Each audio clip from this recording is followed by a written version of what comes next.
नमस्कार जय माणिकेश्वरी आउ गोटे नुआ ब्लॉग आपण मान को स्वागत। आउ गाइस टाइम बेसी ड्यूटी थीसी बोली कर आज मुई लेट ना टिके वीडियो बनासी।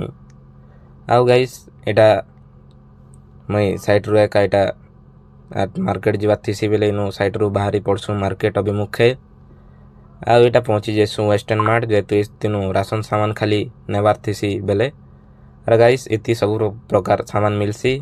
आ भाईना देखी कर इटा झटकी जासन तापरे हाय टिके कर देसन गाइस। तापरे हमर सामान पत्र भी इटा लोड ही जैथिसी। और गाइस इटा पले एसु हमर सारार मई सीधा साइट नु आर थोड़ा मका मार्केट जीवा थीसी सेनो बाहरी कर पले जैसे मु लाइफस्टाइल के सेनो गाइस इना हमर सार जन कर काम थीसी तो इना के थीसु।